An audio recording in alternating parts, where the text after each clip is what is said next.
Barbados, get up. Good morning. Good morning, Barbados. Good morning. Good morning to you.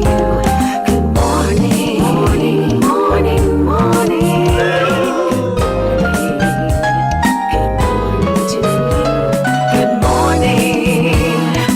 Morning, Barbados. Good morning. Good morning to you. Good morning. Morning, Barbados. Good morning.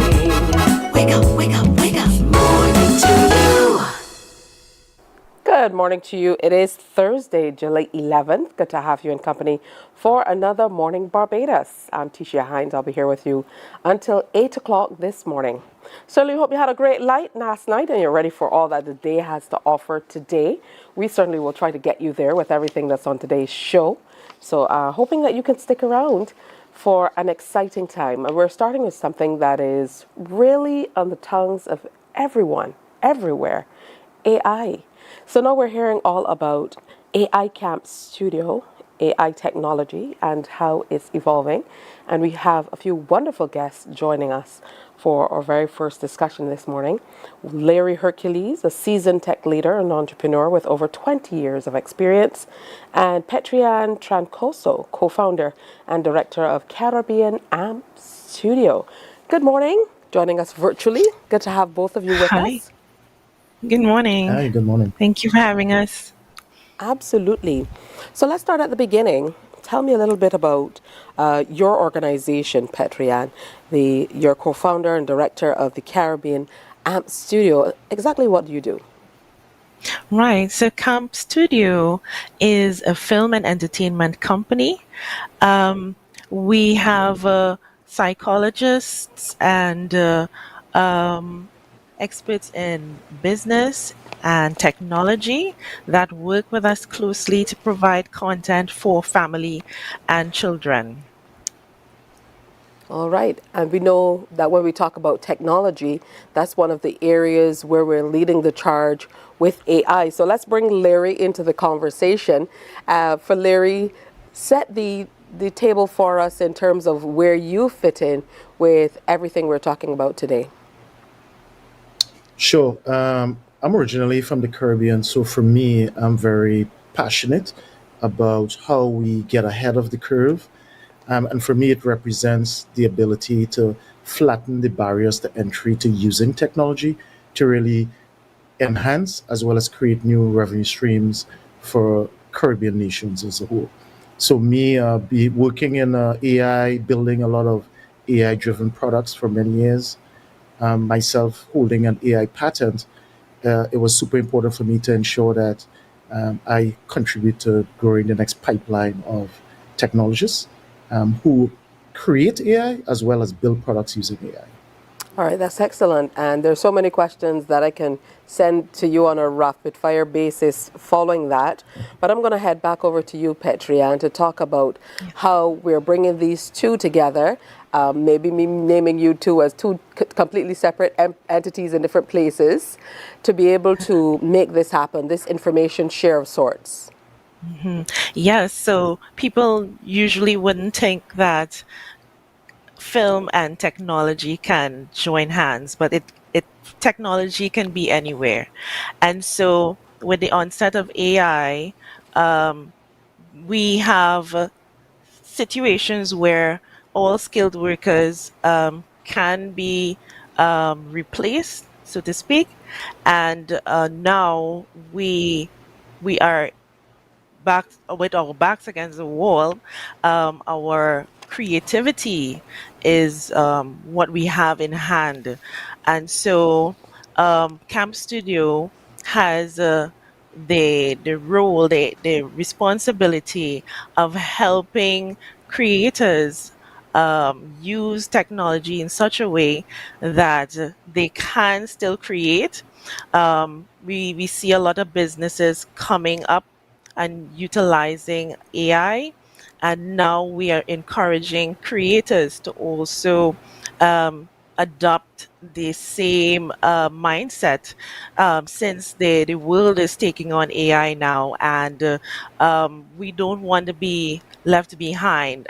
We're encouraging both creators in the industry as well as businesses to adopt AI technology as fast as we can. It's an urgent situation because AI would enable other companies on the in the foreign market to begin encroaching on our in our space, and so it becomes it's a situation where it's urgent, that we start thinking along the lines of AI and how we can make an impact and keep our businesses running in the Caribbean. Now, just yesterday, we reported here through our stations that a recent survey shows that China is moving to implement AI systems quicker than any other part of the world. Yes. But even before we heard about that, we heard about people in the AI industry talking about the need to regulate AI because at the, as we would say in Barbados, Yes. breakneck speed that is developing at, Yes. and really all the ways that it can change our world as we know it. So, as someone in Yes. the industry, Larry, from where you sit in a totally different place, with all of the experience you have with an AI patent behind your name, awarded since 2017, how is AI in other parts of the world treated differently to maybe how we are looking at it here in the Caribbean region? Sure. So typically, people refer to AI as a tool, and I like to refer to AI capabilities, which is really a toolbox. And so, if you look at AI as a toolbox, you start understanding the different capabilities of the tools in that toolbox. And so, there are capabilities around summarization, taking long bodies of text and summarizing it. What it means is that your websites can now have a chatbot that responds to questions and very directly answer questions versus reading through multiple pages of a website looking for specific information. It means Google's search engine is now under threat because you can get your information very directly. But it also means that in some cases, for example, at Heft IQ, we do analytics using chat. So you can ask our AI a question and it does the work of a data analyst. And so what that represents is that in the SMB market, typically small and medium sized businesses don't have the skill sets or the resources to hire the skill sets needed. And so what we are seeing is the application of AI in marketing. If you never a marketing person, I could afford a marketing person in sales, in data analytics, in financial analytics, including forecasting, etc. So for me, it's how we look at it needs to be a toolbox of capabilities and what it is I'm trying to build, and then what are the appropriate tools to use in that specific use case to power up my business. Camp studios, typically in island states like ours, we tend to look at Hollywood as the creator of content to tell us about ourselves. I think it presents a unique instance where we can now tell our own stories. And so the barriers to entry to creating movies driven by user prompts and the volume of content that could be created and created by us represents a huge opportunity and a huge market for Caribbean nations to actually tell their story in a world that is hungry for new stories and new perspectives. Absolutely. And to move back to you, Petrian, with the Yes. business background and making the link with the studios, I Yes. know it's always been also been reported that the cost of implementation might be prohibitive for a lot of smaller businesses, and a lot of people are speculating that maybe that's why we won't see the implementation of AI on the level that we probably expected to see displacement of regular workers or human beings in the short to medium term. So I know that you are working to discuss. We're going to get to exactly what the Yes. presentations will be about, but your thoughts on moving forward with AI in the short to medium term. Right. For Caribbean Amp Studio, we've partnered with Larry Hercules's Heft IQ company. He has been my mentor for many years, and we're now working together to educate young persons in the Caribbean and small businesses. Um, as well as large, depending on their interests, to come together and utilize this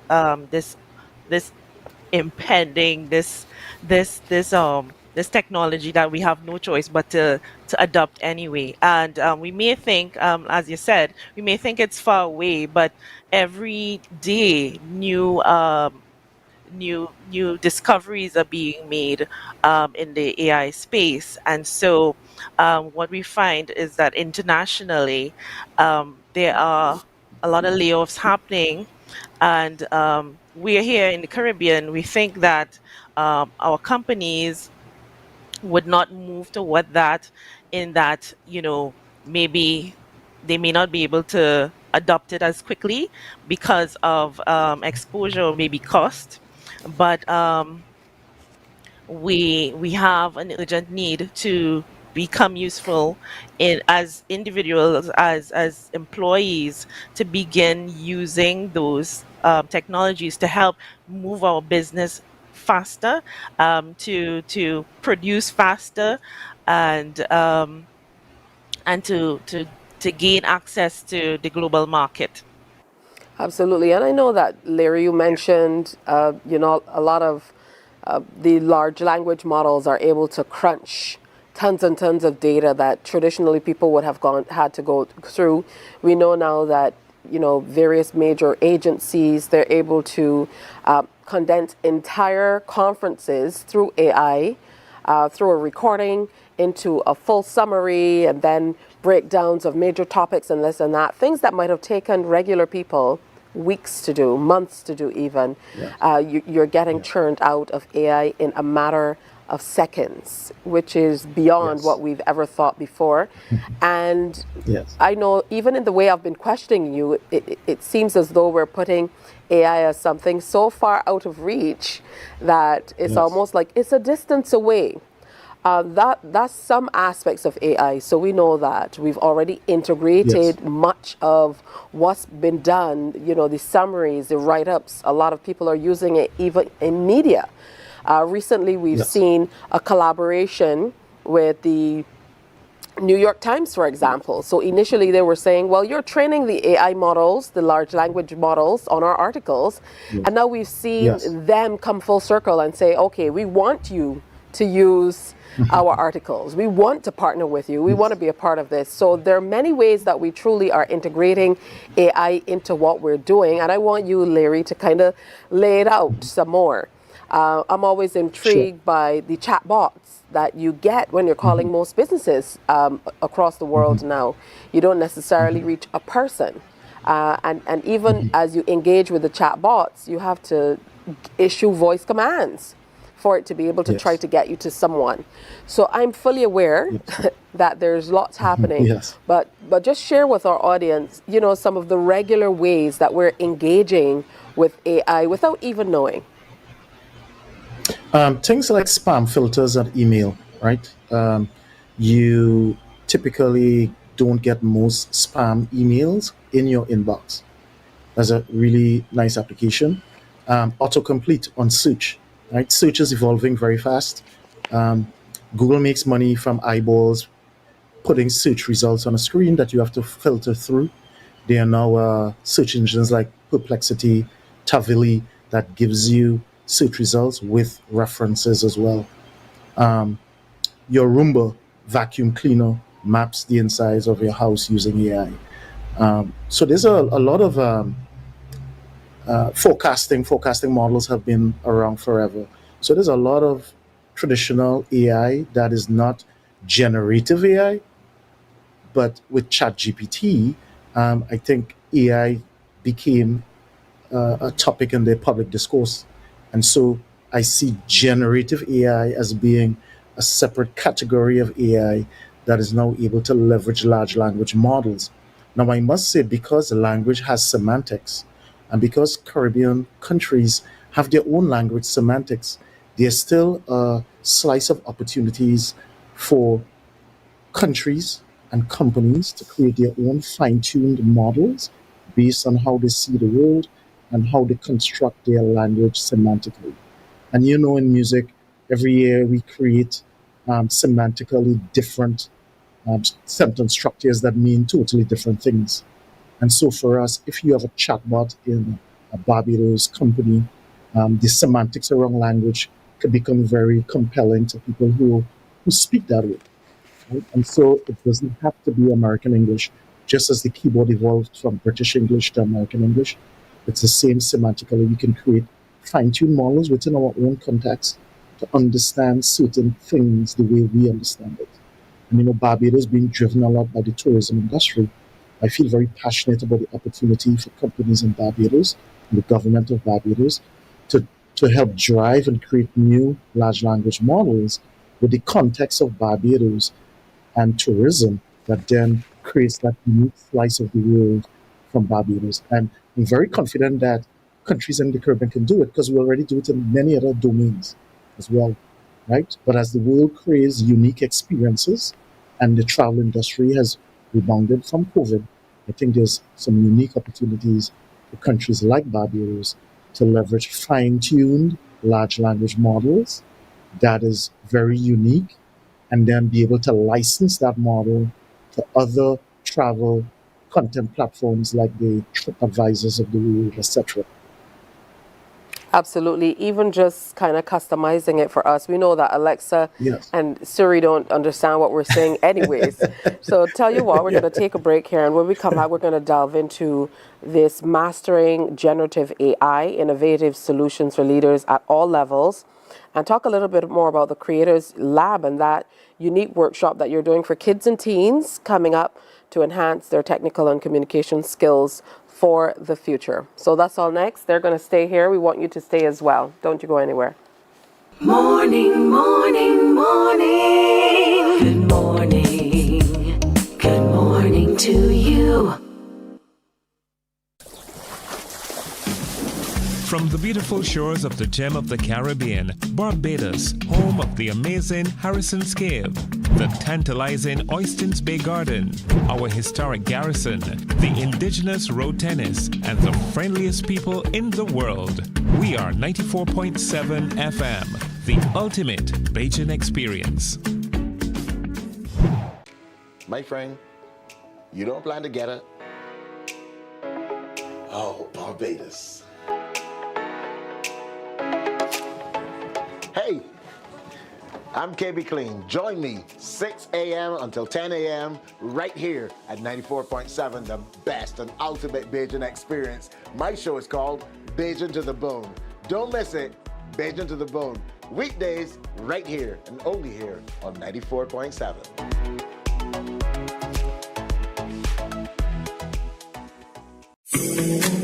The facts say Morning Barbados reaches an audience of over 50,000 and Newsnight reaches over 56,000. It's simple. When you advertise, you're getting your message to over 50,000 of your potential customers. Make the call to CBC Sales Department today and watch your business grow. Contact us at 467-5559 or email marketing@cbc.bb.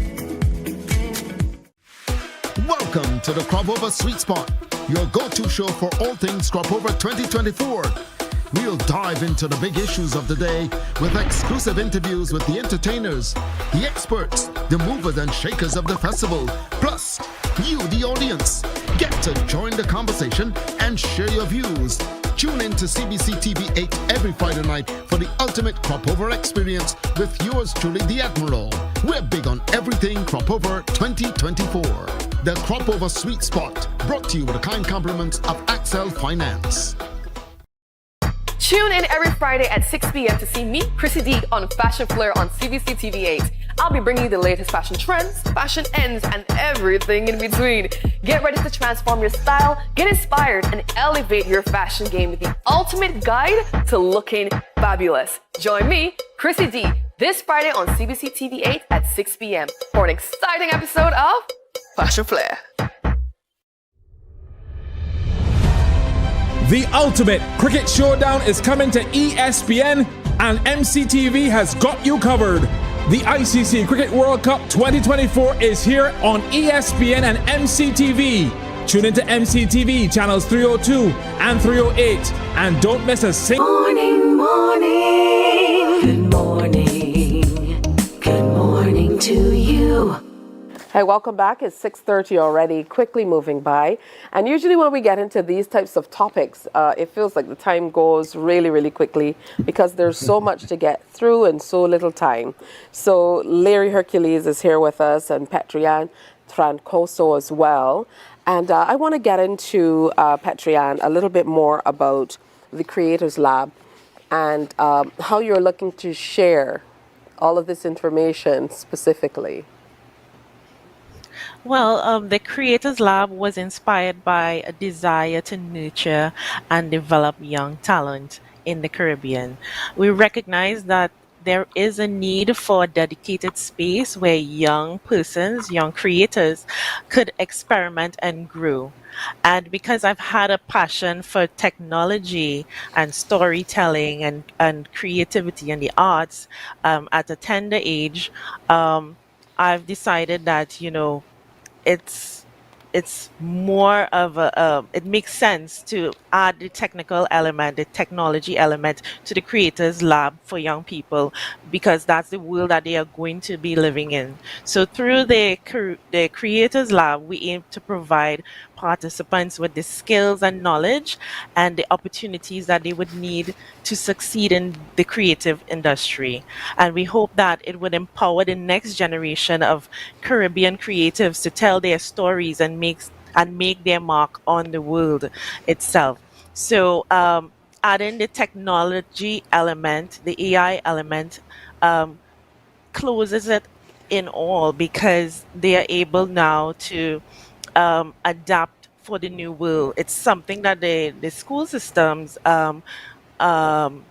it has not adapted to as yet. So I think that the Creators Lab, for that fact, is able to bridge that gap, where schools may just focus on the academic side of things, and then the kids and teens, they can get ready at the Creators Lab for the world of AI and products and technology. So we're hoping to have creators who are interested in developing robotics, games, stories, books, and even programs and applications to help them, promote their country. So we are inviting all kids, all teens, even persons, entrepreneurs, to be part of the Creators Lab. And Larry, I quoted the name of your new book as I went to break. Yes. How do you Yes. think, what are some of the key takeaways that you think business leaders or people generally can garner when they read this book? Some of the key things, and I know that Sure. might be difficult to be able to just appreciate in a few sentences. Sure. People need actionable things. And so for me, the book represents a way of me providing direct, actionable guidance to business users. And so the structure of the book, each chapter has a section on prompt engineering. What are good prompts based on specific departments or agents that you want to create? So let's say you're in the manufacturing industry, you manufacture food, you want to do some exporting. Specifically, what prompts do you need to ask a chat GPT and structure the prompts to generate what you need directly? And so it's more of a workbook style where it's very actionable. You go to specific chapters to get specific things, to take specific actions, versus it being just a narrative about AI. I think we're beyond the narrative. You can Google that stuff. Yeah. Absolutely. Sounds like I know there's lots to explore. So, Yes. Petrianne, tell us how we can join this movement. How can we capitalize on what's being offered, not only to business leaders, because we spoke about how beneficial it can be to SMEs, particularly in the region. And you spoke specifically about the integration into sectors like tourism, Larry. But you're also talking about bringing the teens along. So children and teens getting accustomed to AI or learning all of those unique ways that you have to train the AI to get out of it exactly what you need. So how do we capitalize on what's on offer? Right. So I've been in talks with some NGOs in Barbados. We're hoping to move into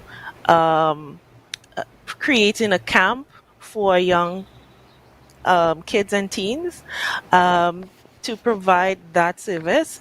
And if there are any NGOs who would also like to work with us, even companies that would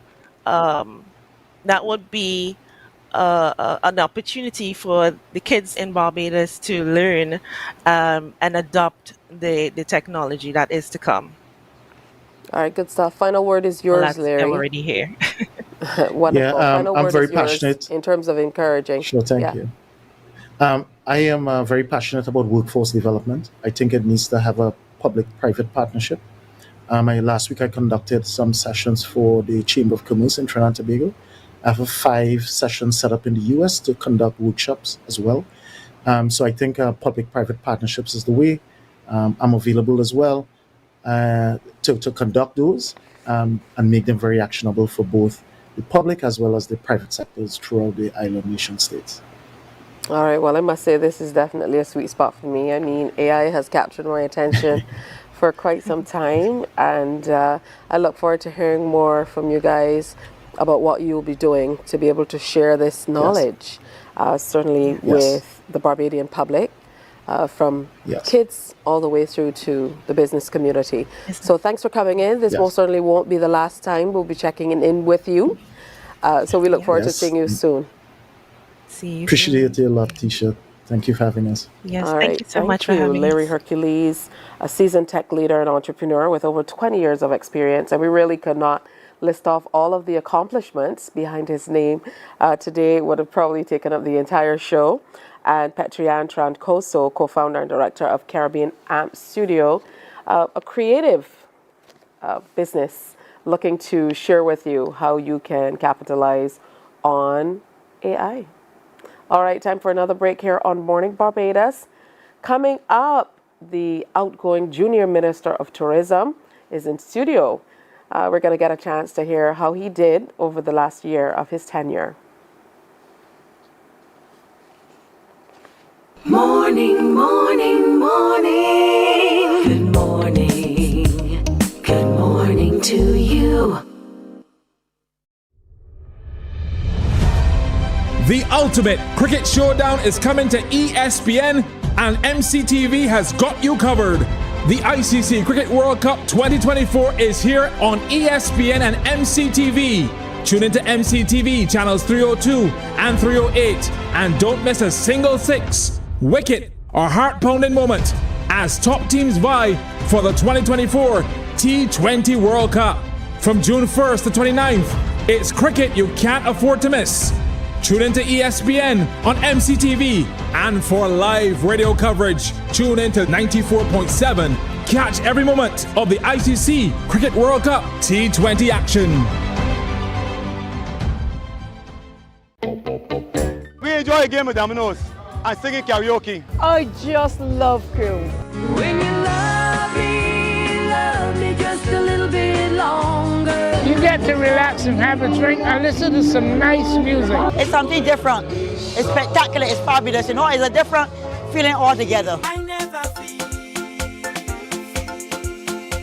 feel. Morning, morning. Good morning.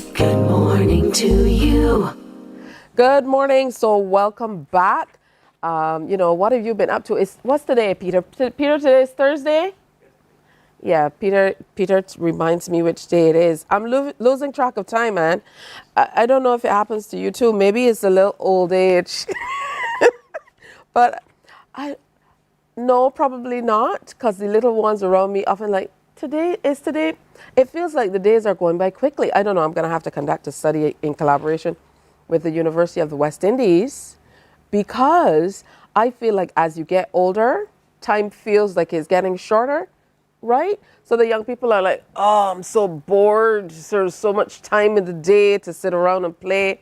And the older people are like shuffling around like, there's not enough time in the day. What will I ever do? How will I ever get everything done? I don't know. That's just how I feel. Maybe that's just my life. But I have a young man here to kind of maybe balance it out for me. Jordan Gregg, outgoing Junior Minister of Tourism, and he's a student of college. Harrison College is in the house. And Marsha Armstrong, she is BTMI Program Officer. So good morning to both of you and welcome. Good morning. Thank you very much. Thank you. Good to have you here. So I'm going to start with you, Mr. Minister. How has it been over the last year?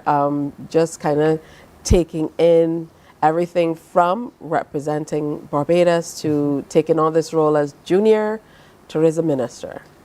It has been truly an eventful experience, a very impactful one as well. I really could not have expected all of the things that would have come with this position a year ago.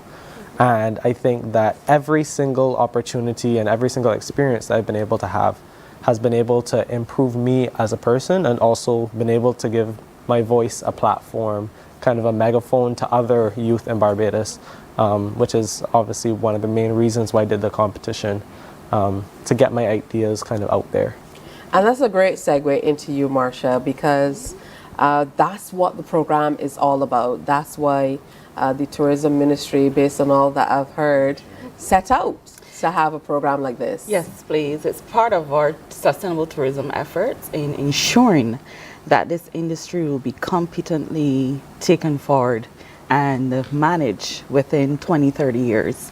And certainly the engagement of young people in these programs to hear the voice of what's going on now and their ideas and solutions for problems that are happening within Barbados and the Caribbean region and the wider world is certainly what we understand, facilitate, and are happy to hear the ideas and solutions of the youth. Yes. I know you said that we're looking 20, 30 years down the line. Mm-hmm. However, in engaging with many of these young people over the last few days here on Morning Barbados, mm-hmm. and hearing their views, mm-hmm. Their interests, the areas that they would love to see changed, mm-hmm. As relates to tourism, not only here in Barbados but across the region, it says to me that they're ready to go.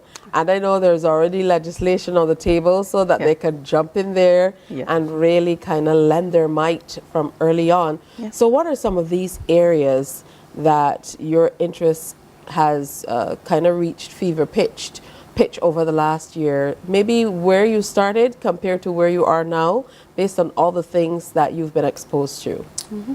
So I would definitely say that in starting, I kind of had a broader, let's say, curiosity for tourism. And that was also one of the main reasons for getting involved in this competition, that I wanted to learn, I wanted to find the aspect of tourism that aligned more so with myself. And I think that through this process, one of the things you were already speaking to is that I realized in looking at different aspects of the tourism industry, mm-hmm. that the youth is not only the future, but the youth is now and the youth is today. And the youth's, one of the main things I actually talked about in my speech from last year was about the sustainable workforce of tourism. And you can't have a workforce if you don't have something underneath to support it. You don't have people coming behind it to replace. People that are skilled and passionate, most importantly, about this industry. And I think that is one of the main, my key takeaways and my key passions as it relates to tourism is that aspect of getting youth passionate, because without it, you can't have a sustainable workforce. And by virtue, then you can't have a sustainable industry. especially one that's so crucial to Barbados. Absolutely, and this is the height of succession planning, to be able to hone the skills of the younger people in our country, to introduce them to areas that they mightn't have thought of, that really tie into tourism. And one of the areas that surprised me, that many of them were interested in, was historic Barbados. All of those, what we would call old-time stories, you know, seen and unseen, really piqued their interest. This year we engaged Dr. Henderson Carter, and an island tour is usually part of all of the competitions. Why? Our young people must know our island. When they go on the Caribbean stage and they're interacting with their peers, they're able to talk about Destination Barbados and all those unique places. Jordan will tell you all the little local eateries on the West Coast that he peruses every day on his little mini vacation. And it's very important that our young people know our island. It's not only school to home to church.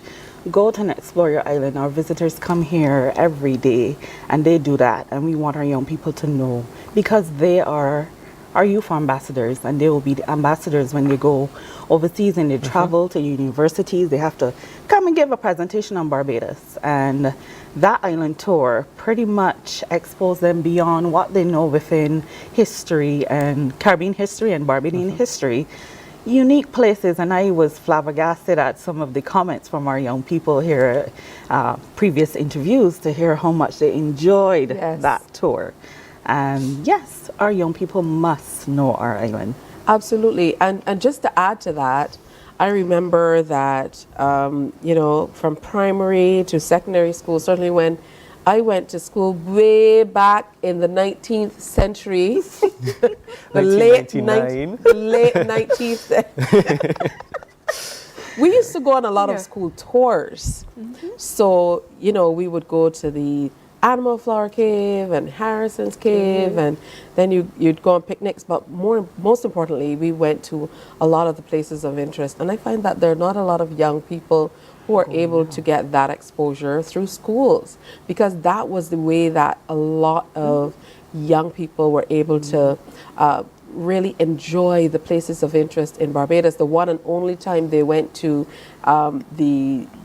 to see over by Farley Hill, opposite Farley Hill, they got to see all the animals over there in the wildlife reserve, that they were able to go down to maybe Fisher Pond, different places in Barbados, the one and only time that they were exposed to that. So maybe bringing this initiative into the schools will reignite stuff like that. I see you nodding in agreement. I most definitely do. And I also think, to some extent, to kind of diminish or limit this experience really just to a competition, calling it just that, I think really doesn't give credit to how much development and self-improvement comes from this entire process, whether you're chosen to be the junior minister or not. There's so many experiences and learning opportunities along the way that all of the other candidates have already experienced this year, and will also be able to show that experience and show that confidence at this year's Youth Congress. So I think it really is good at developing the whole person, and is not just limited to a competition. It truly is that self-development. And the only person who could speak to that is you. So talk to me about what the last year has been like. You've had an opportunity to travel, experience other places, hear other young people share their ideas, initiatives, best practices, learn from us here in Barbados. So I don't know if you can see a year in this short time, but let's try. Where do I start? I guess if I were to go chronologically, one of the first things that I did do after the Youth Congress last year, one of my main events, was the regional arm of the SOTIC Junior Minister Tourism Youth Congress, which was held last year in the Turks and Caicos Islands. And I think for me that was one of the best experiences of my life, actually, and one of the best experiences for sure of this entire tenure as junior minister, just for a range of different reasons, really and truly.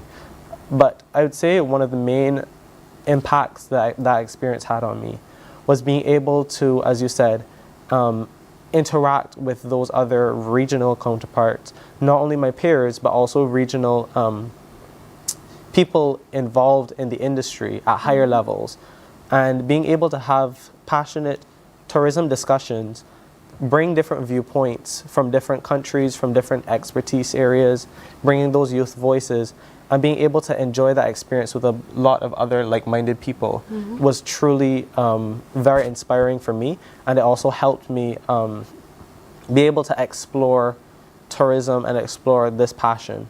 So that was probably one of the first large things that I did, and I actually placed second out of all the junior ministers at the regional level. So I was very proud of that.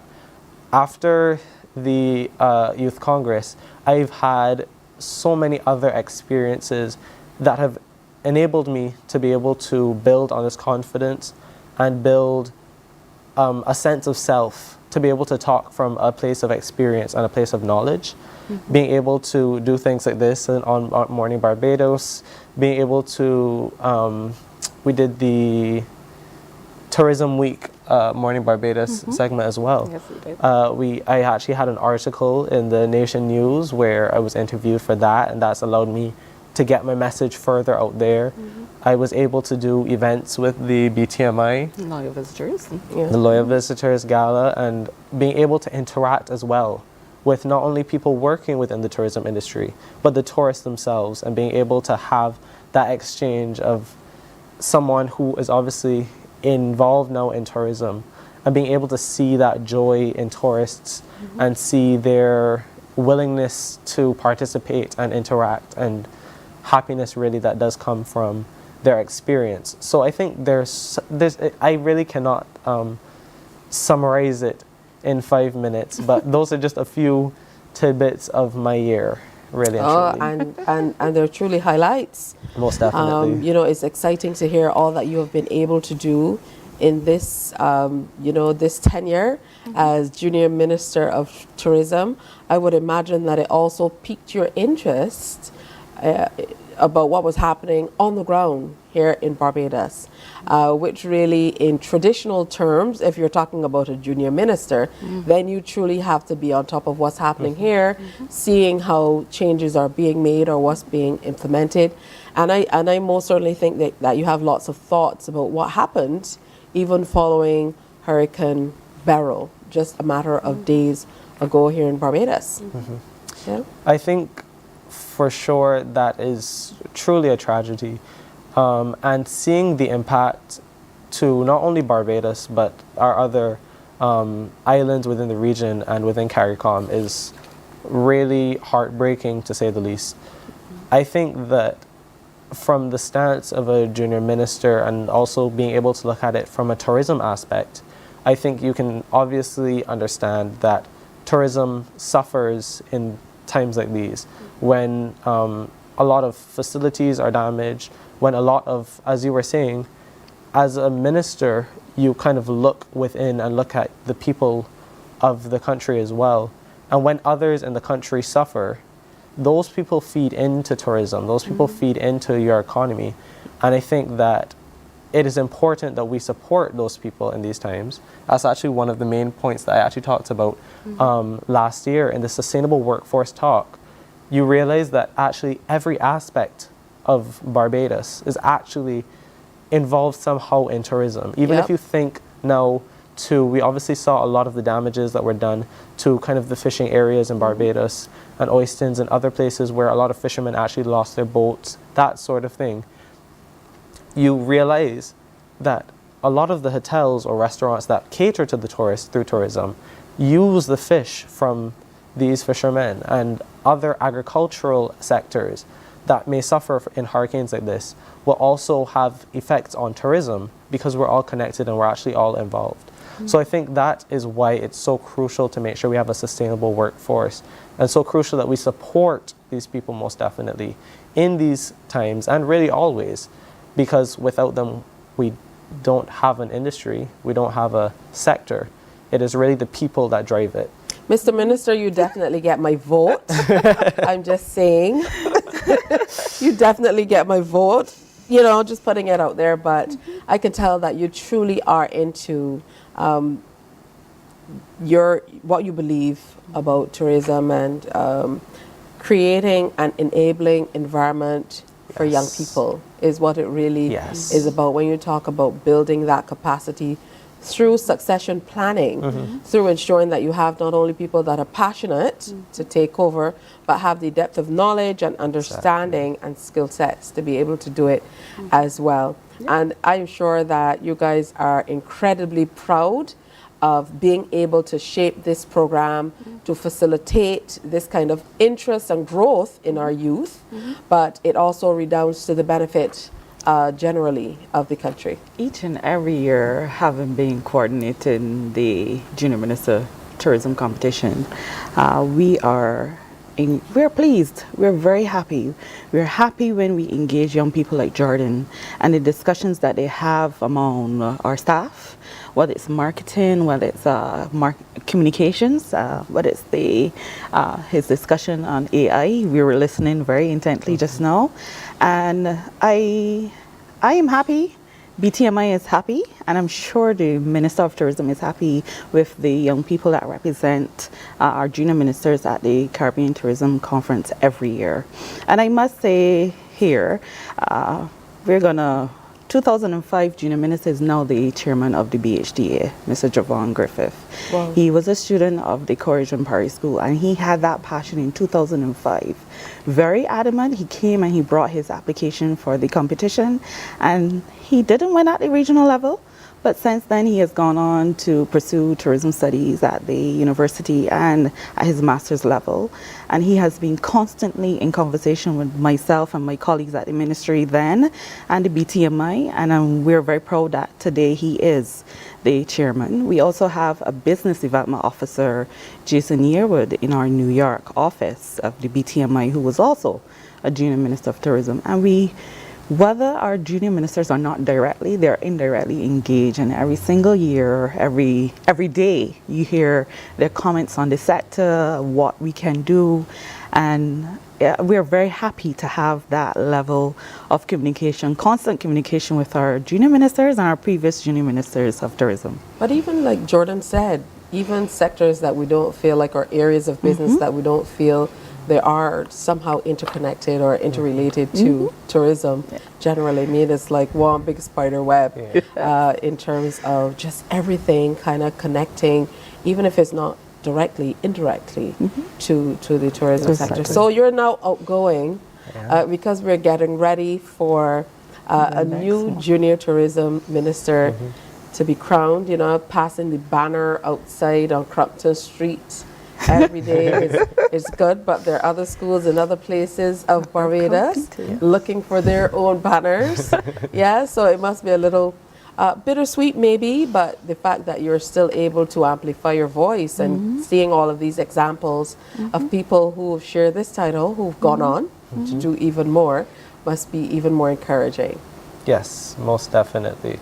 And I think as well for myself, I can look to those people for inspiration and look to those people that there are things that I can get into after this, truly that you can get to the levels that those people have been able to achieve. And I also, in terms of looking forward, I also look back at the people that are going to be able to come and fill my place and fill the places of those before me as well. And it really is really inspiring once again to see the people this year with their passions and with their drives and with their own unique aspects and views. That really gives me hope to see what really the new ideas are for this year, what their aims and goals and their use of the role really and truly will be for this coming year. So I really am just excited to see where that takes this new cohort. Excellent. And this new cohort, they come up for the final phases, our final phase of the competition. July 22nd at the Hilton Hotel. It's a simulated board of directors discussion, and there are 4 topics this year: adventure tourism, solo travel, collaborating across cultures and the blue economy. I'm staring at Jordan because he has to know them as well. And there's also a mystery topic, and this really tests their knowledge of the island. So that topic will be collated by the judges of the competition, and they have to respond within a minute or two.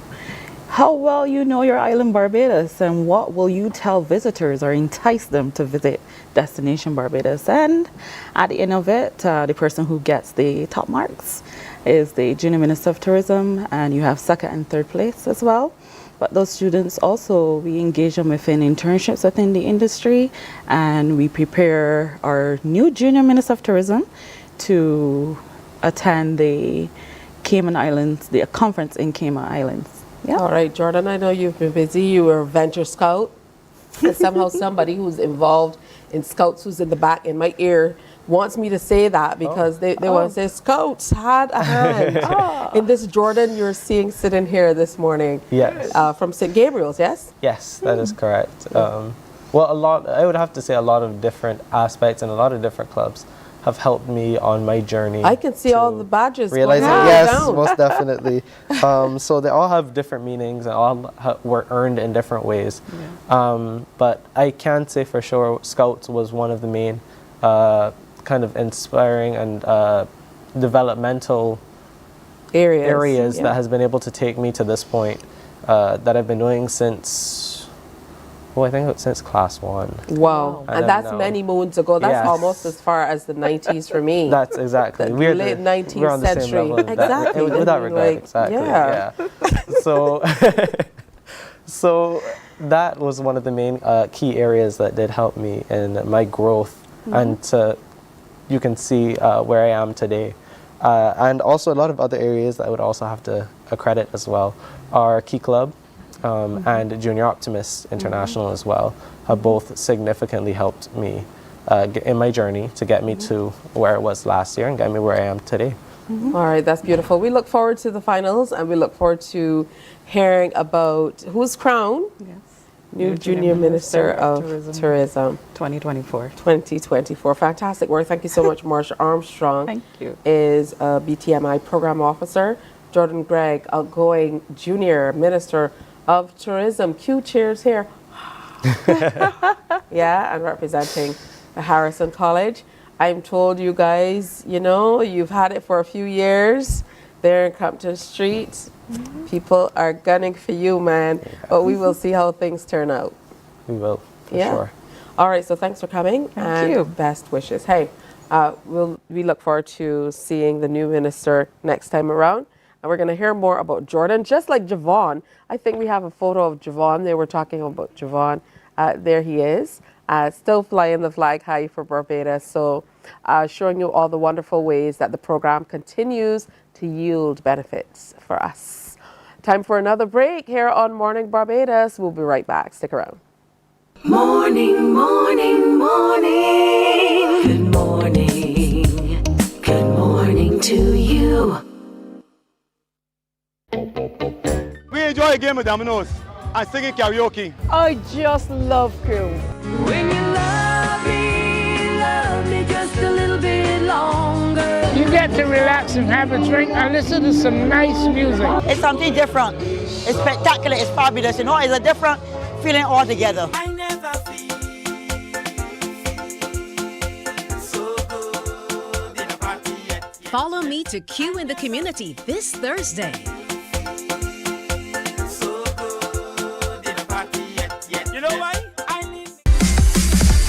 While you go about your business, we go about our business, and that is gathering the news. Stay up to date at CBC News Barbados on Facebook, Instagram, and Twitter. Get news update on radio throughout the day. And join us for the CBC News Night. Morning, morning, morning. Good morning. Good morning to you. All right, good morning to you. It's 7:03. Time is moving quickly. I didn't even realize we were past the 7 o'clock hour. But you know what they say, time flies when you're having fun. I get to sit here and talk to a whole bunch of very interesting people. Bradley Benskin is the president of the Barbados Photographic Society. And they're having you come out and be a part of diffusing borders in color, motion, and form, contemporary offerings in photography. And they're partnering with the Argentinian embassy to kind of bring this to life. Just hearing the name of it reminds us of the exhibition happening right now for Cropover as well. So it's good to have you back here on Morning Barbados to chat with us about what you've been up to. So get us caught up before we get into this on all the work that you've been doing. Yeah. Well, morning to you. Morning to Barbados. Well, we are back again for our second exhibition for the year. We came off of a successful exhibition at the Queen's Gallery in February, and Onika reached out to us to partner with them. As you said, the gallery is hosting an exhibition. Yeah, and I just wanted to let everybody know, even before we talk about that exhibition, what Onika told us is, I believe we heard it from Tony from the NCF, and what we were told is that the exhibition was indeed mounted, and then once Hurricane Beryl was approaching the island, they had to take everything down and start from scratch. So this is one of the ways that we don't necessarily see all of the behind the scenes and what's happening, what's going on. So it's important to note how much work kind of goes in behind the scenes, not only from the agencies, the national agency, maybe through the NCF, and of course Onika, who's the curator at the Queen's Park Gallery, but the entire team, and of course people like the president of and his association, the Photographic Society, how they're able to kind of feed into presentations like this one. So it's of equal importance for us to be able to talk about the work that they're doing as well in terms of collaboration and cooperation, building opportunities, and most importantly, showcasing what they do. The face and nature of photography has changed so drastically through the years as well that, it's really important for us to continue to look at how you're growing. And this topic is of particular interest to me: diffusing borders in color, motion, and form, contemporary offerings. So, there's lots and lots to see and lots to do when we talk about it. But once it's mounted, you want to make sure that you go on out and see exactly what's on offer. I think the good thing about maybe having photography as a part of it, nope, wrong way, having photography as a part of it, then of course you have to make sure that, you are leaving. I'm trying to buy some time for my new song, man, to get in and out. You guys knew I would talk about it on TV, man. Come on. You got to be quicker, Tristan. So your mic, there was something going on. Yeah. And I'm thinking, okay, let me buy a little time here. Yeah, that's fantastic. And Tristan is over there like, doo-dee-doo. He's taking, Tristan, get faster. Anyways, this is live TV. Please. People understand that.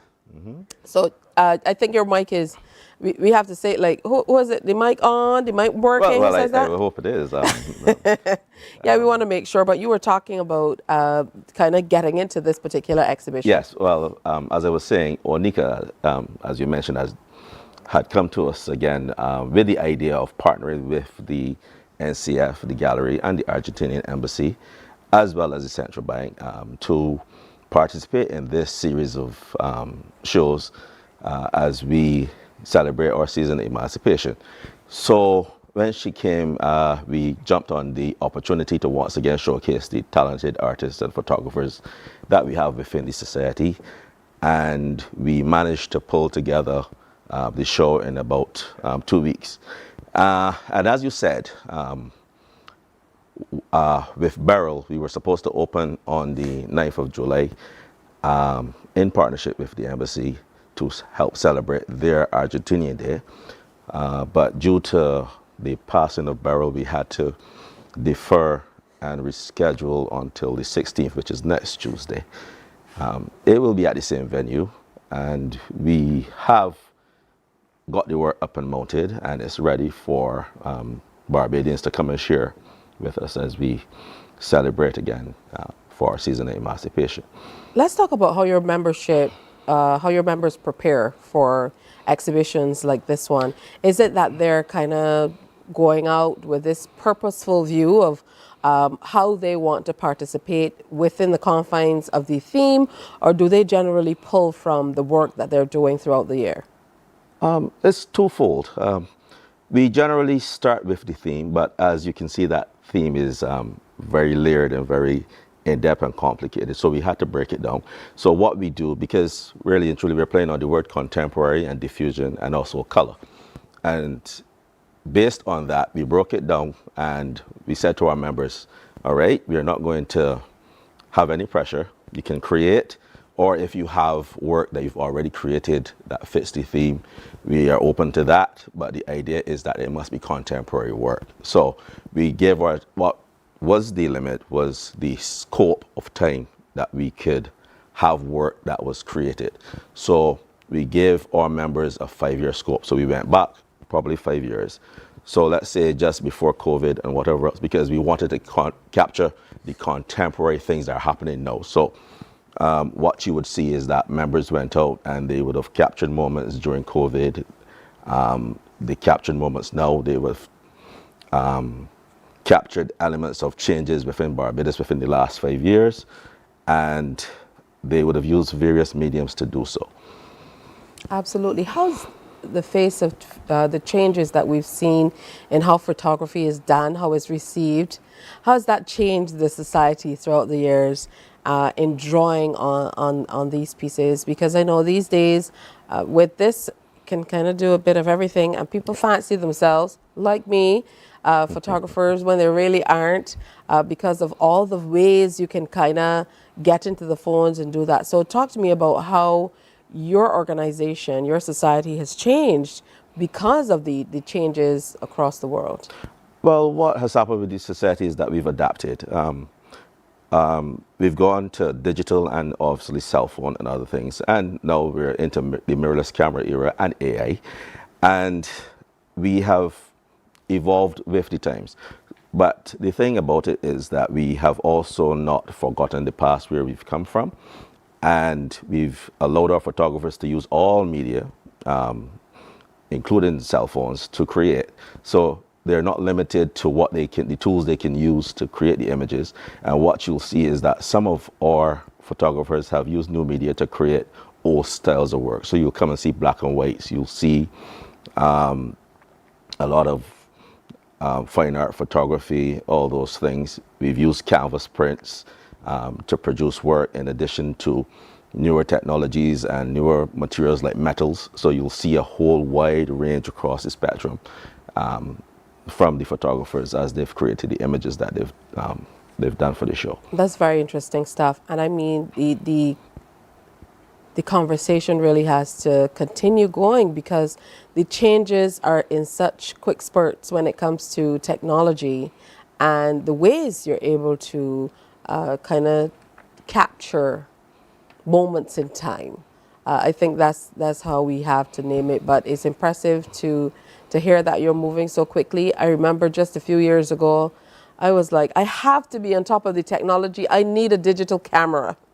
And I mean, in just a matter of years, really, that was kind of out the window in terms of once the smartphone came in, everybody, you know, there was that interest in the smartphone. And now even those companies, they're putting so much into making better and better phones. And all of a sudden, regular people know about pixels.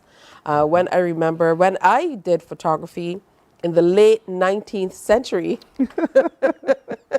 you know, we were taught in a green room and developing film and so on. And I mean, there have been some changes. So I look forward to all that you guys will put forward for this presentation. But talk to me about the collaboration with the Argentinian embassy. Well, through Onika, we made the linkage with the embassy, and we were offered the space through the kind permission of the ambassador. And we went, we saw the space, and we had the conversations. And he graciously allowed us to have the space until the 9th of August. So, and having the discussion, we had originally wanted to open with the gallery, Queen's Park Gallery, on the 29th.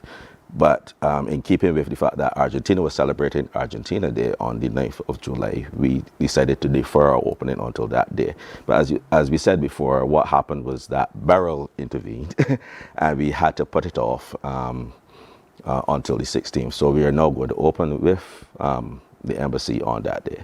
All right, and anybody can come out. How can we be a part of this presentation and see all that you have on offer? It is open to the public. However, you will have to contact the embassy in order to make a reservation to see after the opening. We've sent out invitations to everyone, and you can call and register or email, and they will graciously set an appointment for you to come see it, or you can contact the Barbados Photographic Society and we will be able to set up for you that special tour of the exhibition. I just saw I believe that was the flyer that we had on screen a moment ago. So the launch is coming up, but that's by invitation only, obviously, because you're confined by space and so on.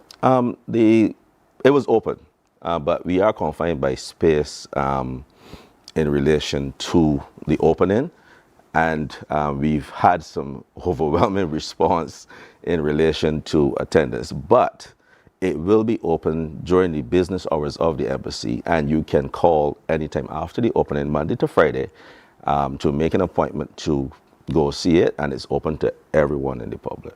I know this might seem like, a really simple question, but, what excites you about this particular installment?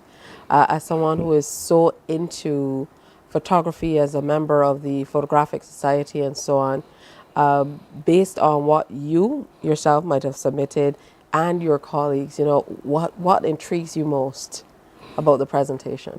Seeing it mounted on the wall. I can say we have some new members, some beginners, some first-timers who we challenged to produce the work, and we did not see it until delivery day. So when we finally mounted it and we stood back and we looked at it, we saw a wide range of our membership. We saw our beginners, we saw our stalwarts, we saw our experienced photographers. We even got some of our members who had not been out and about showing or exhibiting for the last couple of years, coming back and bringing back work, and it was just amazing to see it all just hung on the wall. It's a fantastic thing to see it all come together, because we have over 33 pieces up. And they just spread across the whole range of the genre. We see all the genres of photography that our members are currently engaging in, and it's something else to see. 33 pieces from how many members? We had about 22 or 3 members, give or take, because some persons submitted only 1 piece, some people have 2 up. Across the board. All right, so we look forward to seeing you. It's the Barbados Photographic Society. It's been opened already, so you can call the Argentinian embassy. They've graciously agreed to, share it in their space.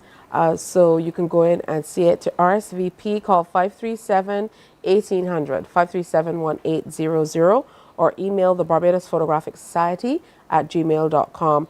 Thank you so much, Mr. Bradley Ben-Skin, the president of the Barbados Photographic Society, for coming in and sharing with us. You're quite welcome, and it was my pleasure to be here once again. Good stuff, and make sure you go on out and check this out. A very interesting installment. It's after 7. It's time for a break. Stay with me, though. We have some more interesting stuff to talk about after this. Morning, morning, morning. Good morning. Good morning to you. While you go about your business, we go about our business, and that is gathering the news. Stay up to date at CBC News Barbados on Facebook, Instagram, and Twitter. Get news update on radio throughout the day. And join us for the CBC News Night at 7 every night. CBC News team is on the job and bringing you the news. There is a saying, you can find a Bajan anywhere. Are you a Bajan living abroad? Or do you know of one who has migrated to another country? Well, we at Mornin Barbados would love to have you or them on our Bajan Affair segment. Share your amazing stories, experiences, and how you have adapted to a new culture. Send us an email to morninbarbados@cbc.vb, and together we will travel the world.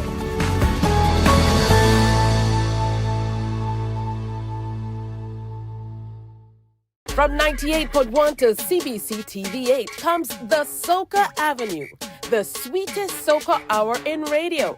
It's artists with new tunes and some old sweet ones too, jamming on the Soca Avenue. Saturdays, join AON Skills and the crew down on Soca Avenue, all new on CBC TV8. Feeling the festival.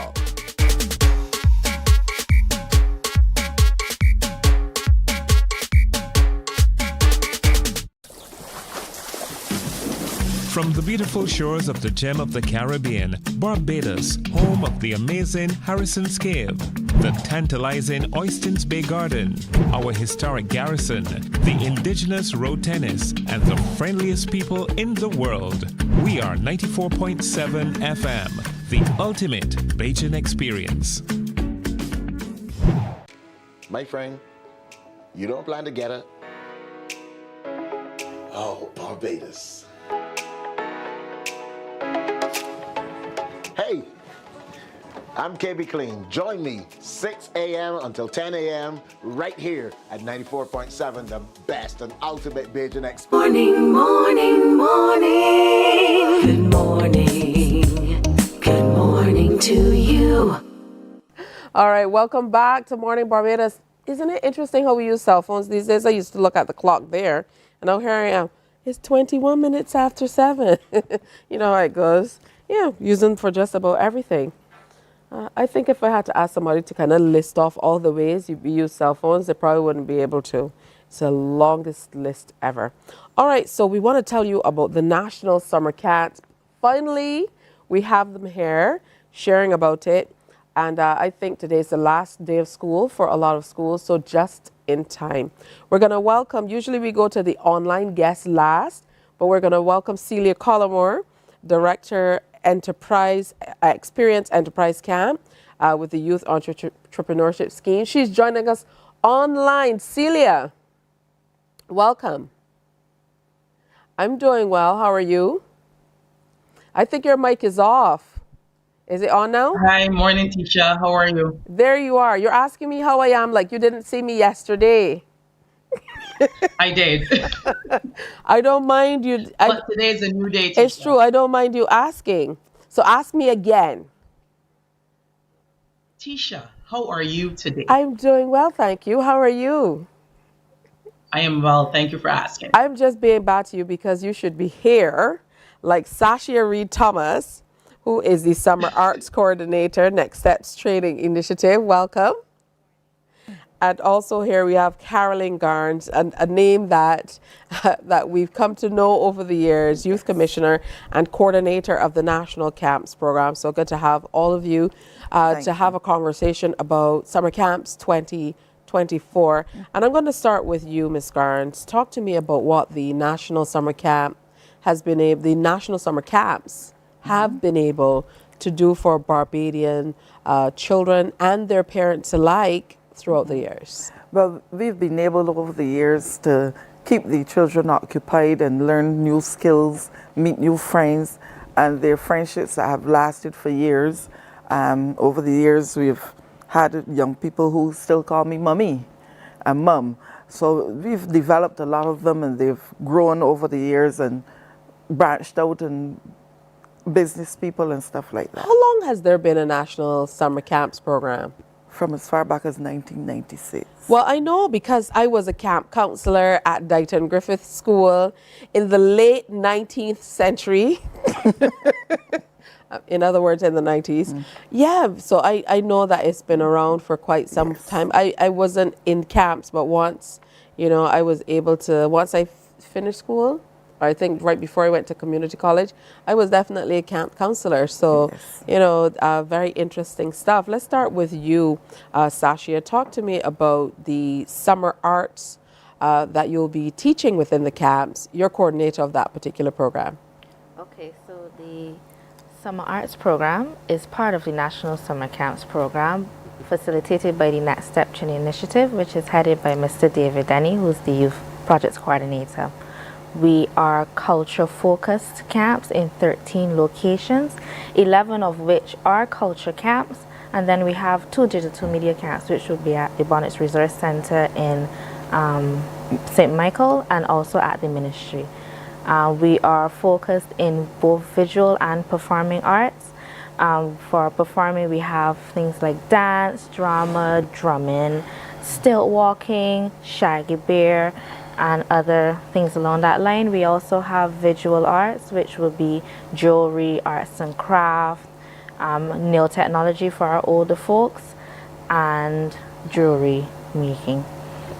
We've had the honor of having a showcase last year where we gave the students, the campers, a space to perform their pieces, and we even got Bonnets Resource Center Camp to submit a few entries of short films to NIFCA, and they received gold in one of the entries. Oh, that's excellent. Yes, please.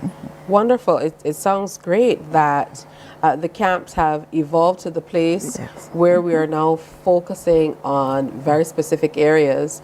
So children don't feel like it's school in the summertime. They're able to explore kind of different areas. So, very interesting things that you're sharing. Now with you, Celia, you're a director of Experience Enterprise Camp, through or in collaboration with the Youth Entrepreneurship Scheme. So tell us more about that. Yes, so Camp Experience Enterprise starts July 22nd to August 23rd at the Parkinson Memorial School for children ages 13 to 17. Our theme this year is Create, Innovate, Make It Happen. It's an opportunity for young and inspiring entrepreneurs to bring their ideas to life. We have a number of sessions around personal development and professional development, like mental health and wellness, image management and business etiquette, marketing. They're going to learn presentation skills, public speaking, practical money management, the business model canvas. There's going to be so much information that they're going to learn from entrepreneurs and facilitators who will be taking them through not only the experience, but getting them to apply the information and the knowledge that they'll be gaining throughout the summer camp. We're also going to have a series of tours where they get to connect with business owners, learn about the companies, learn about their story, their successes, their challenges, their products and services, as well as they're going to learn team building. As you know, as an entrepreneur, it isn't just about yourself. If you want to grow your business, if you want to scale your business, you have to learn how to work with others and also to build and train others as well. So they're going to have team building, and we're also going to have some opportunities to have some fun as well throughout the summer. So I'm really excited as someone who would have gone through the Youth Entrepreneurship Schemes program as a client. And this is my second year as a camp director, and I'm excited to share insights and also to just inspire them to do their best, because I myself have benefited from the program and continue to be inspired by YES and all that they do for young persons. That's excellent. That too sounds like it's going to be, a wonderful way to kind of get young people ready for the world, which is what it's all about. And your theme this year is A New Hope, Developing Critical Life Skills in a New Age. We know these days everybody's talking about developing these life skills, about what they call soft skills, even beyond the academics. So let's talk generally about, what the camps are going to be sharing outside of these camps that are focused on very specific areas. What are some of the areas that the children will be exposed to? Well, we have a special projects committee, and they're working on things like getting them involved in things like coding and robotics and stuff like that. We also have a vibrant life skills committee within the ministry that is comprised of youth commissioners and youth program consultants, and they will be imparting these critical skills to the campers in terms of team building, conflict resolution, and these are very vital right now in this age. So we're working with that as well. All right, beautiful. So let's talk about how we can get in there. How can we be a part of the camp? How do we register? Well, you can go to our Facebook page, Division of Youth, or our Instagram, DivYouth246. You can email us as well at ydp@barbados.gov.bb.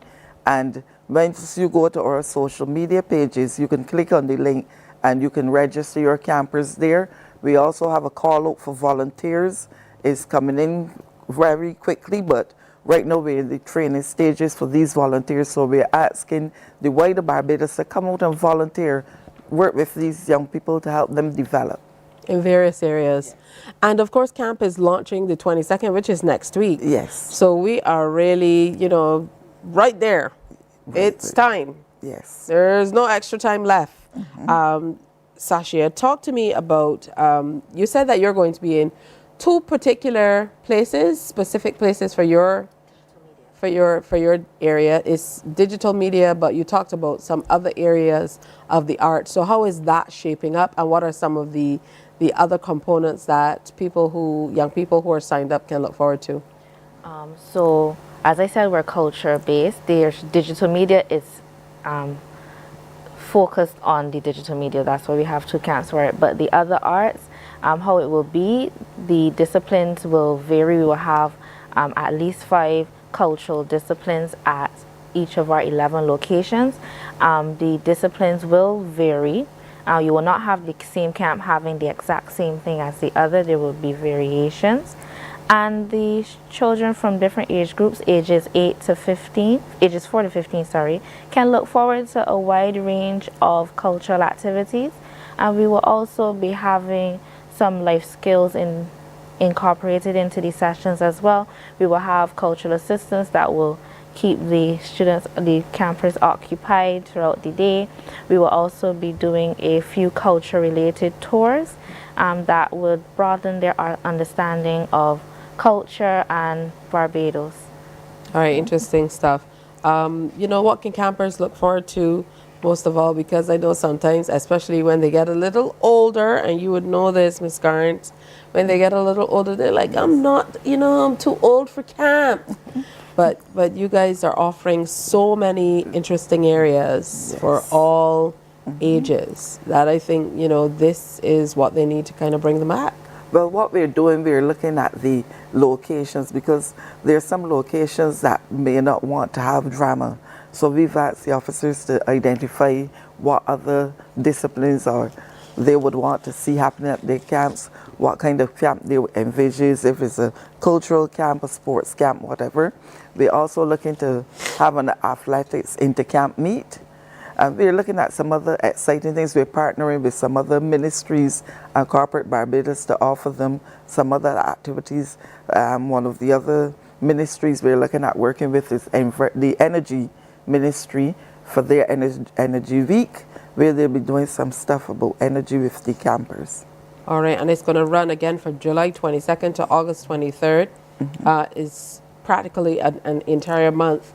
As an entrepreneur, Celia, if you had the opportunity from even before your teen years to be able to capitalize on knowledge and experience in the way that, this camp will, and you as camp director kind of leading the charge, where do you think it would set you up to be successful in business? Right, so I did not have the opportunity to go through summer camps. Back in the day, I was a basketballer, so I was attending basketball camp. And I think it sets persons up nicely. It set me up nicely as someone who has the mental tenacity, someone who has the ability to learn something new and do something different to grow. So I believe that all the campers, whether it's a sports camp, whether it's our entrepreneurship camp or a cultural camp, persons have the opportunity, or young persons have the opportunity to connect with more people, meet new friends, learn, grow, and share through the experience of the National Sports Summer Camp Program. That's beautiful. Now, can you only sign up online, or can parents go to other places to be able to sign up? Yes, they can, and we've also taken forms to the schools, the primary schools, where the students took them home. We're going to have forms at the community centers as well. They can also come to the ministry in Sky Mall to sign up for the camps. All right, do we have a list of the schools, or is it every primary or secondary schools? How does it work in terms of the locations? Do you have to get that online? It's online as well. There are 47 camps altogether this year. And what we've tried to do is to make sure that there is a camp in every parish. There are some parishes that would have more than one, but we want to make sure that we have something there for every child. All right, good stuff. And you could just go sign up, and it's age 6 to 17? 4 to 15. 4 to 15. The specialized camps, like the entrepreneurship camp, they go a little further. Then there's the Pathways Employability Camp, and they go a little older than the 15. But the general camps are 4 to 15. All right, as a young lady yourself, Sashia, what would you say to any young person looking on about these specialized camps and why they should be a part? I would encourage young people to go into the culture camps because it gives you a different setting from school, and so you get to enjoy the different culture-based activities while forming friendships with people who you probably would not have met on a day-to-day basis. And I would say that people then can go on from that, and maybe they might find an activity that they're interested in pursuing on a professional level, and that gives them the door to go, especially in digital media. A lot of our youth today are technology focused. So that is a good area to go in. It gives them just basic understanding of cinematography, film, lighting, fixture, different things. And it can show them, well, you know, I like this, maybe I should do this. So it's a good opportunity for them to just put a foot in the door. Good stuff, a good stepping stone. I want to thank all of you for coming in and sharing with us. You're going to be hearing a whole lot more about these summer camps because we really need to find things for the little children to do. The devil finds work for idle hands. Yes. My mother said that, and I believe it. So I'm happy that there are 47 camps so that we can get those little ones into camps so that they're doing interesting things throughout the summer. You don't have to worry when you go off to work of what's happening. All right. All right. Time for another break. We're going to continue to share. Get online, register, like now, find out more about it so you can get your little one into a camp that suits them specifically. You know, we can now do that. They're specializing. So it's time for another break. Morning, morning. Good morning. Good morning to you. My friend, you don't plan to get it? Oh, Barbados. Hey, I'm KB Clean. Join me 6 a.m. until 10 a.m. right here at 94.7, the best and ultimate Bajan experience. My show is called Bajan to the Bone. Don't miss it, Bajan to the Bone. Weekdays right here and only here on 94.7.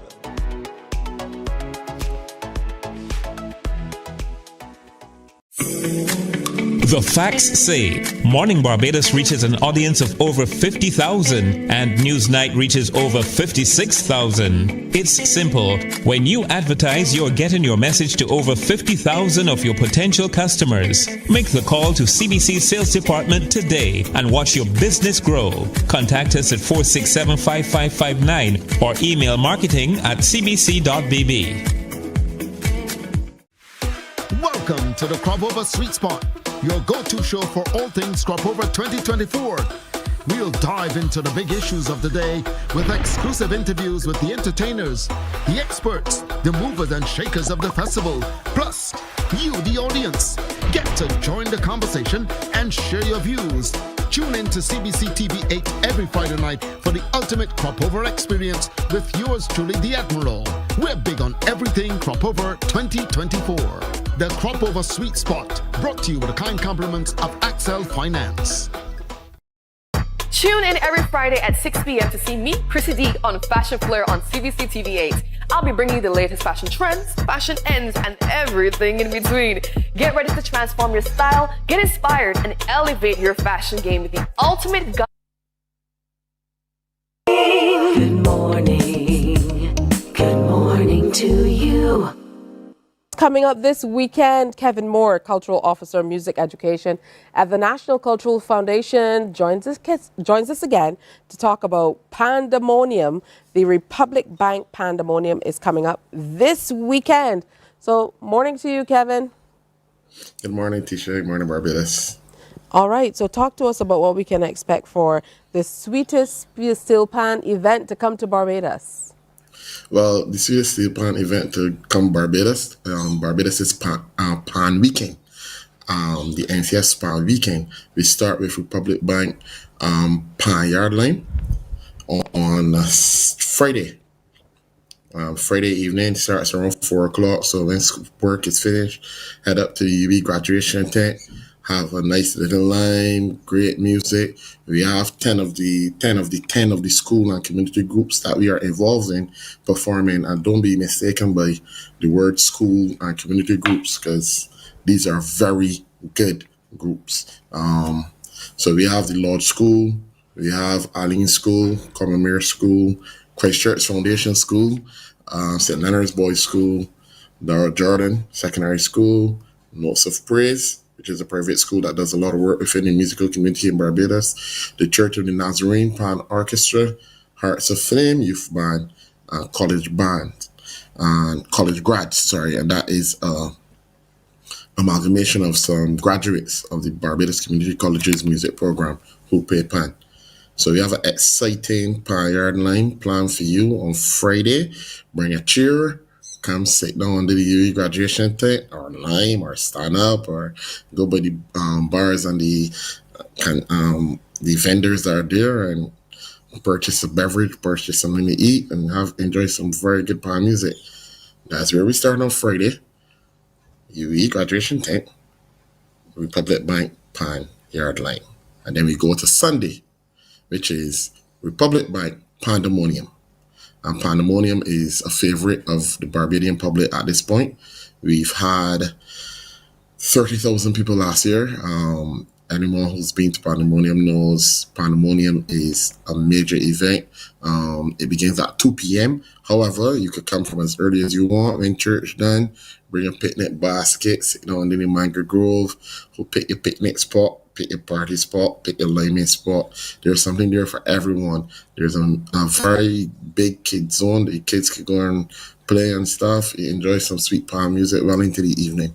So Republic Bank Pandemonium, Republic Bank Pan Yard Line this weekend, Friday, 4 p.m. at the University West Indies graduation tent, and then on Sunday at Botanical Gardens, the National Botanical Gardens. Let's talk logistics for a minute in terms of getting into times and so on for Pandemonium. Oh, you can't hear me? Oh, dear. How about now? Can you hear me now?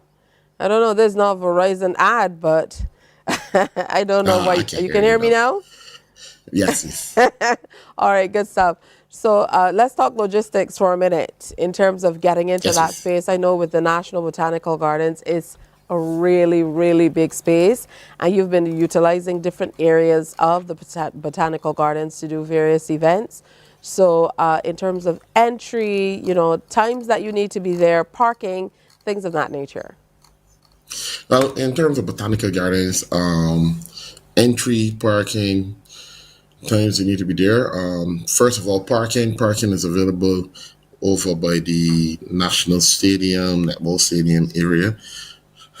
There's also parking over on Waterford Boulevard site.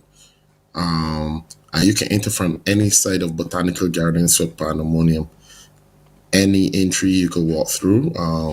So there's the entry right there opposite the National Stadium. There's the official entry into Botanical Gardens by NCC. There's the entry by Commonwealth, and then there's the entry over by Waterford Boulevard.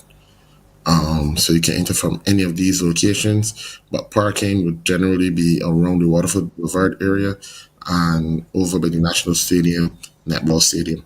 So there's no parking in the gardens itself. I know there's been parking over the years. Not for the general public. All right, so you have to park on the outskirts to be able to enjoy it. Yes, please. And what time do you get started? We start at 2. However, I would advise you when church done at 11:55. Pack a business basket, come over and get there as early as possible and pick your spot. Because as you would imagine, it's a very popular event. We get a crowd from very early, and it is well subscribed, I would say. So come early, pick your spot, and enjoy some music. This year we're doing it a little different. So those who are accustomed to the pandemonium performance and seeing the trailers and stuff like that, this year is a little different. So there's something new for you to enjoy as well. I know in talking about the Panyard Lime on the Friday, that's going to be over at the big UE tent, we talked about all of the community groups and church groups and so on, the organizations that will generally make up the cast for that. What about the cast for Pandemonium itself? Well, the cast for Pandemonium is extensive as well, and that pretty much includes the best of Barbados band players, really.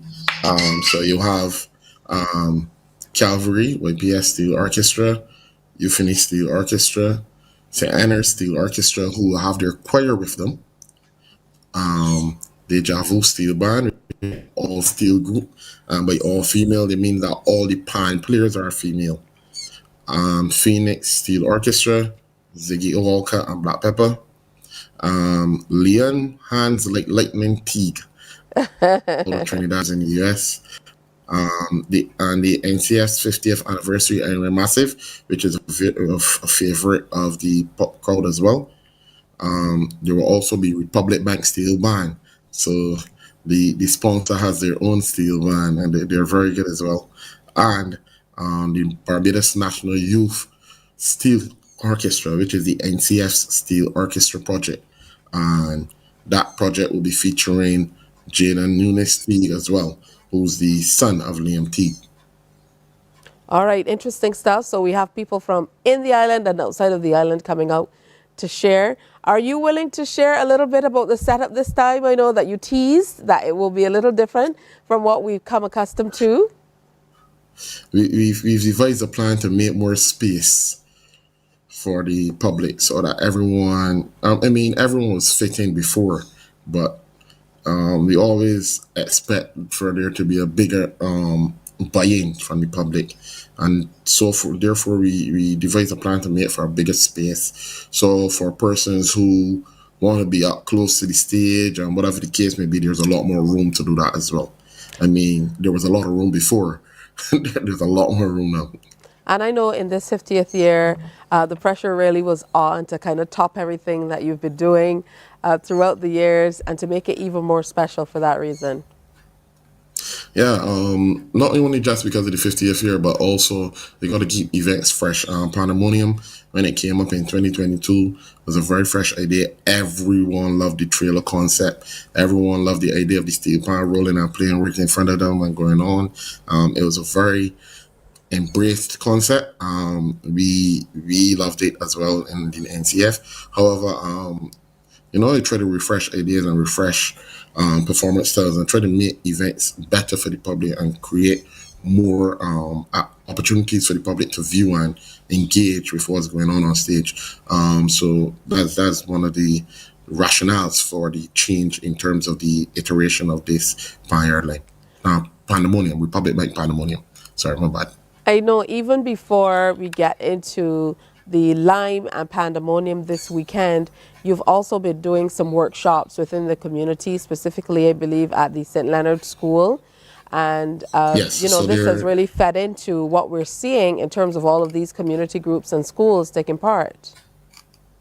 Yes, please. So, as I already mentioned, Liam Teague, he is in for Pandemonium, and part of his offerings for Pandemonium is a free workshop on Thursday, which is today, 2 p.m.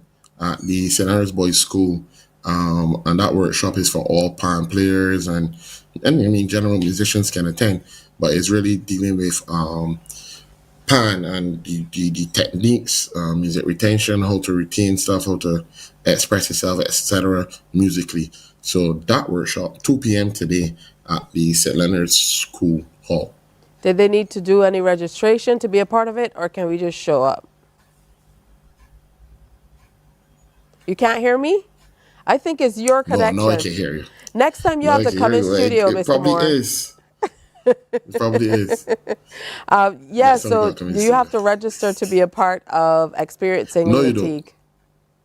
No, you don't. No, you don't. So you can just show up 11 o'clock this morning, the St. Leonard's Boys School. No. 2 p.m. 2 p.m. 2 p.m. this afternoon at the St. Leonard's Boys School, and it's a workshop. The National Youth Steel Orchestra will be there. Groups from the NCF Steel Panning Schools project, which really feeds into the Pan Yard Line. Those schools will be there as well to be part of the presentation. So the general public can go out and just embrace and listen to the knowledge from Liam Teague as he shares with the other Pan players in Barbados. All right, good stuff. I know that you guys are burning the candles at all ends. There's a site visit coming up later this morning. So I know that you are busy. Kevin Moore is Cultural Officer, Music Education with the National Cultural Foundation, encouraging you to come out to the Pan Yard Lime on Friday. That is tomorrow, 4 o'clock UE tent. You don't have to worry about parking or anything. And then, of course, on Sunday, the Republic Bank Pandemonium at the Botanical Gardens, and it starts in the afternoon, but make sure you get there early, so well before 2 o'clock, all right? So go on in and be a part of both presentations, all with the compliments of the Republic Bank, really putting their signature behind it. It's time for another break, but stay with us. Morning, morning, morning. Good morning. Good morning to you.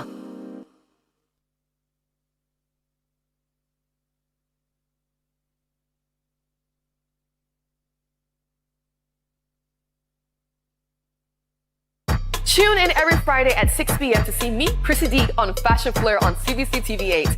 I'll be bringing you the latest fashion trends, fashion ends, and everything in between.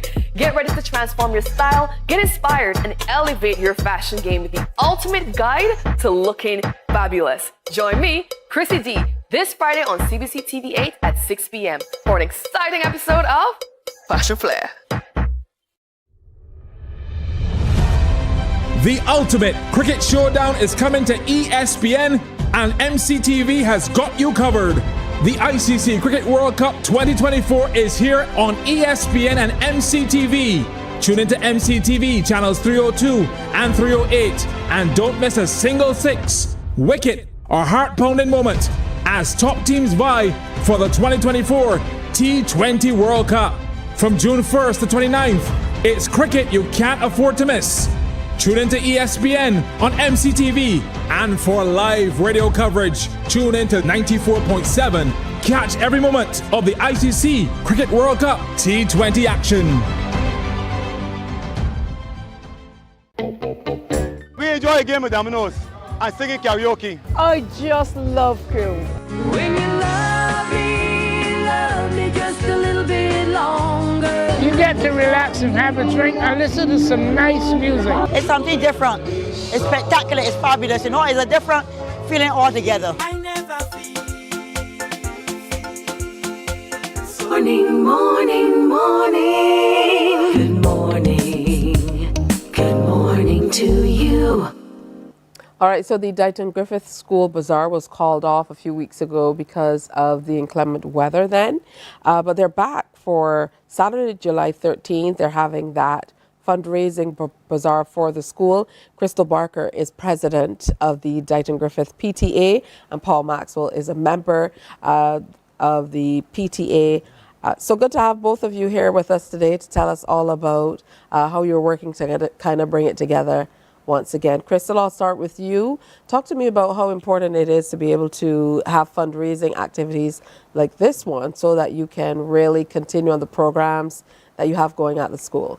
Okay, thank you for having us again. Absolutely. It is very important in any organization to have these fundraising activities.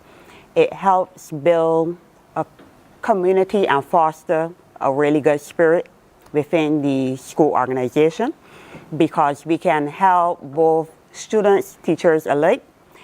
It is amazing that school. Today is the last day officially for the students, and we look forward to summer, and this is the perfect occasion for you and your family to come out on Saturday to join us. We have wonderful activities planned. All right, good stuff. Now for you, Paul, you have a fifth form student. So as a parent of a student who's been there for quite some time, you know, you would have firsthand experience of how important it is to do activities like this one. For sure, for sure. Thank you for having us. Absolutely. So I'm treasurer of the PTA. I control the purse strings as it were, and there's always a need to open the purse, as you know. For activities, last year we won, Dayton Griffith won the under 14 football.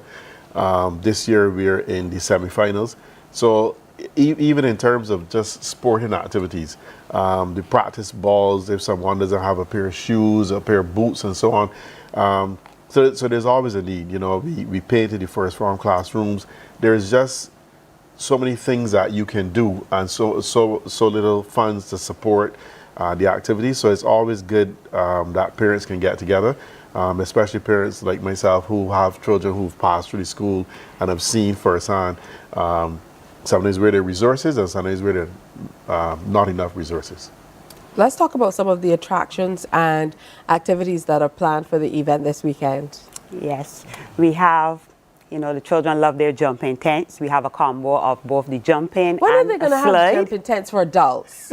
You know, it's I'm so kidding. true. All right, so the children jumping tents. Yes, and we have archery. That is becoming such a popular activity nowadays. So we look forward to striking some arrows. And we have numerous vendors offering a variety of stuff. We also have virtual reality. Sometimes you just want to get out of this life and, you know, you go into another realm. So we look forward to that virtual reality. And we also will be having fun video games. So we're really looking forward to those attractions. All right, that's good stuff. And I know, you know, as you mentioned, there are lots and lots of activities for the children that are at school to be able to do and to be able to support that. We need people to come out and support this. Yes, we do. Yes. So let's get into, you know, how much we're paying to be able to come in and enjoy this fundraising activity, get into the VR and all the other stuff, because, you know, that's important too. Just $5. The entrance fee is $5. There is a fee for the video games and the virtual reality, which is separate, which is a small charge, because we find that as President St. Crystal is saying, the kids just love these games. My attraction is really the oxtail, the food, and that's there, because we had some lovely stalls last time. But those are the games. I think the charge for the archery and so on, we had like $2, $3 for, you know, each time you go. So it's nothing that is going to break anyone's pocket. But especially since exams are now finished, right? It's a chance for the students to see each other before they go off into the summer holidays, because not everyone goes to summer camp. Sometimes people don't go to summer camp. Sometimes people travel, so the children don't get a chance to see each other. And after exams, there's a chance to blow off some steam as well. Good stuff. You don't even have to talk about the grounds at the Dayton Griffith School, because you have more than ample grounds to be able to we have take care a of that. special offer for sure regarding the entrance fee. We are offering these new students who have entered Dayton Griffith, are entering Dayton Griffith come September. We are offering them free entrance. What? So all they have to do is present their result slip at the gate, and we are offering you free entrance. We congratulate you on passing to our prestige Dayton Griffith Secondary School, and we want to offer this to you as not waiting till September. Come on out, experience the school. You'll get to look around and see what your new school have to offer. The unofficio tour yes. of the facilities. So thank you, Crystal, for coming in. President Paul Maxwell, the man with purse strings in his hands, you know, just generally taking care. And it's always great to see parents kind of leading the charge. We hear so much about what the PTAs do. So make sure you get out and be a part of the school bazaar. Is set for July 13th. That's this weekend, people. This Time weekend. is Yes. is going by. So it gets started at 10 a.m. 10 a.m. the school fair starting at 10 o'clock. The bazaar starts at 10. I love it. Yeah. Bright and early. You can get out and be a part of it. And it's going through the day. It's at Dighton Griffith School. You don't have to worry about coming through space. It's a great time, I would imagine, for the entire family and lots for the young people to do. I saw the video showing there's going to be laser tag and a whole host of other activities as well. So thank you both for sharing, and I look forward to seeing you. I definitely will be passing through. And I hope you get your pigtails. Oxtails, yes. Oh, some kind of tails. Now, just last night I went to the media launch for Rise Wednesday that's coming up, and they served breadfruit balls with pigtails. Yeah, I wasn't that adventurous, but people enjoyed them. True. I mean, just interesting, authentically but Barbadian stuff. But thank you for coming in. Thank you for having us. All right, good stuff. So, that's it for today's show. The time goes by so quickly. We want to thank you for sharing with us. Today is Q Day, Q in the community. It's another Thursday. So we encourage you to come out to Cricket Legends on Fontebelle from 2 to 5 o'clock for the live broadcast. We'll be on air as well. Look out for Kimberly. You're going to have Lady J there, Jaquila Lewis, Andre on the inside, and the entire Q family. They took over Black Rock last week. They were down Black Rock at the Flash Zone. Today, a little further down the road at Cricket Legends is where Q will be. So you can follow online as well. All right, coming up tomorrow, we're going to talk more on the passage of Hurricane Beryl and the damage caused on the south coast of Barbados. Carla Daniel is going to be in to tell us more about the current situation. And when she's in, we often talk about turtles as well. And we're also going to talk about the effects of Beryl, where we are with helping our Caribbean neighbors, and we'll chat with United Caribbean Trust about the relief efforts there. So that and much more is coming up tomorrow on Morning Barbados. Have a great day and join us then. Bye-bye. Wake up, wake up, wake up. Barbados, get up. Good morning.